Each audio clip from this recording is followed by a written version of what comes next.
প্রায় 2 সপ্তাহ কলকাতায় বাবা মার কাছে থেকে গতকাল রাত্রে আমি ফিরে এসেছি হায়দ্রাবাদে। হ্যালো এভরিওয়ান, কেমন আছো সবাই? মৌ কাহিনীর একটা নতুন ব্লগে তোমাদের সবাইকে ওয়েলকাম। কাল অত রাতে বাড়ি ফেরায় স্বাভাবিকভাবে কোনো বাজার হাট করা সম্ভব হয়নি, আর আজও ঘুম থেকে উঠতে হয়ে গেছে বেশ দেরি, তাই সেরকমভাবে বাজার হাট কিছুই পেলাম না। মাছটা কলকাতা থেকেই নিয়ে এসেছিলাম, তাই অল্প একটু ঝিঙে পটল আলু দিয়ে ভাবলাম পাতলা মাছের ঝোল আর ভাত করি। এমনিতেই বিগত কিছুদিন বিয়েবাড়ি উপলক্ষে প্রচুর খাওয়া দাওয়া হয়েছে, সে যতই গরম হোক না কেন খাওয়া দাওয়া মানে যা হয় বাঙালির বিয়েবাড়িতে, কোনো বিরতি নেই।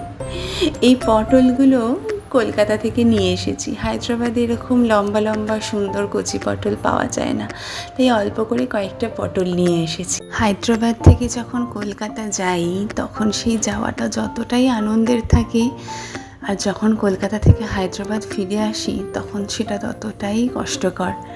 শত হলেও বাবা মা শ্বশুর শাশুড়ি বন্ধু বান্ধব সবাইকেই তো ওখানে ফেলে আসতে হয়, তাই না?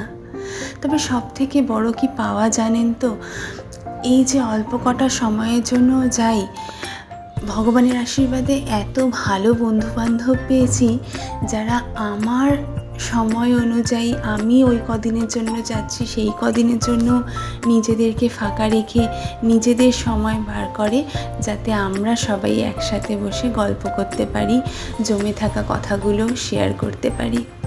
এবারও তার অন্যথা হয়নি। আমি বিয়েবাড়ি কাটিয়ে উঠে দেখি বন্ধু বান্ধবরা নিজেদের মতো করে একটা দিন সত্যি ঠিক করে রেখেছিল আমার সাথে কাটানোর জন্য। এই এক অন্য অনুভূতি। আমি সত্যি বিশ্বাস করি যে এই জীবনে প্রকৃত বন্ধু পাওয়া, বন্ধুদের সান্নিধ্য পাওয়া সত্যিই ভাগ্যের ব্যাপার। আজ আমি একটু জিরে আর একটু রাঁধুনি ভিজিয়ে রেখেছি। একেবারেই হালকা পাতলা মাছের ঝোল করব। প্রথমত তো প্রচণ্ড গরম এখানে, আর দ্বিতীয়ত খুবই বললাম যে রিচ খাওয়া দাওয়া হয়েছে। একটু তেলে সবজিগুলো সাঁতলে নিয়ে একটু কালো জিরে টমেটো ফোড়ন দিয়ে জিরে আর রাঁধুনি বাটা, ওই ধরুন হাফ চামচের একটু বেশি মতো গোটা জিরে আর হাফ চামচের একটু কম মতো রাঁধুনি, ওই বাটা আর একটু হলুদ, ব্যাস এই দিয়ে ভালো করে কষিয়ে নিয়ে একটু বেশি করে জল দিয়ে পাতলা করে মাছের ঝোল করব। লাস্ট কিছুদিন ধরে কলকাতায় কিন্তু ভীষণ অস্বস্তিকর একটা গরম ছিল। হায়দ্রাবাদ এসে দেখলাম সেখানেও একই অবস্থা। তবে সকালে যখন আজ ঘুম থেকে উঠে বাড়িতে ফোন করলাম, শুনলাম যে আকাশ মেঘলা হয়ে এসেছে এবং ভালোই নাকি বৃষ্টি হচ্ছে। বাবা মাকে তাই বললাম, দেখো আমি চলে এসেছি, তোমাদের ওখানে বৃষ্টি হচ্ছে, এবার আমার জন্য একটু বৃষ্টি পাঠিয়ে দাও তোমরা হায়দ্রাবাদে। মাছের ঝোলটা ফুটতে ফুটতে একটু বিস্কিটগুলো খুলে নিই। সেরকমভাবে ঘরে কিছুই ছিল না, 2-3 সপ্তাহ প্রায় বাইরে। বিস্কিটটা অর্ডার দিয়েছিলাম, কেননা দুবেলা চা খাওয়া, আর বাঙালিদের চা খাওয়া তো বিস্কিট ছাড়া সম্ভবই নয়, তাই বিস্কিটটা অর্ডার দিয়ে রেখেছিলাম।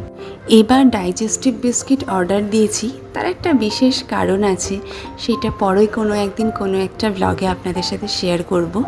কিন্তু তাছাড়া অন্যান্য সময় টোস্ট বিস্কিট বা নর্মাল আরও অন্যরকম বিস্কিটও আনানো হয়ে থাকে। গল্প করতে করতে এদিকে কিন্তু মাছের ঝোল ফুটে একদম রেডি।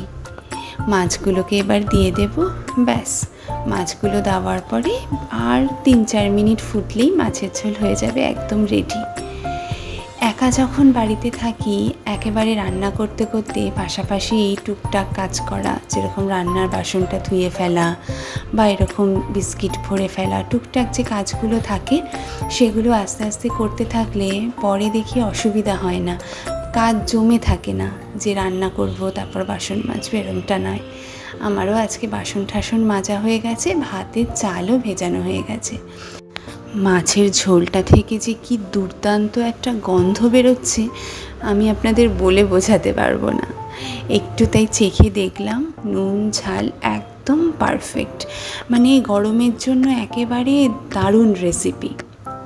নামানোর আগে একটু সর্ষের তেল দিলাম যাতে সর্ষের তেলের গন্ধটা ভালো লাগে। এই গরমকালের দুপুরবেলা এরকম পাতলা মাছের ঝোল আর একটু গরম ভাত, এছাড়া অন্য কিছু সত্যিই খুব একটা খেতে ভালো লাগে না, তাই না? ভাত তো মোটামুটি হয়েই এসেছে। ভাতটা নামিয়ে চান ধান সেরে চলে এলাম গৃহদেবতার একটু পুজো সারতে। এনাদেরও তো পুজো করা হয়নি প্রায় লাস্ট 2-3 সপ্তাহ। একটু জল ফুল ধূপ দীপ দিয়ে সারলাম পুজো। এবার চলুন খাওয়া দাওয়া সেরে নিই। ভাত, মাছের ঝোল, ও হ্যাঁ, কলকাতা থেকে যেটা এনেছি গন্ধলেবু। আর আমাদের বলে যে এক তরকারি ভাত নাকি খেতে নেই। মামুনি আসার সময় 2 রকমের আচার পাঠিয়েছে, তাই একটু কুলের আচারও সাথে নিয়ে নিলাম। ভালো থাকবেন।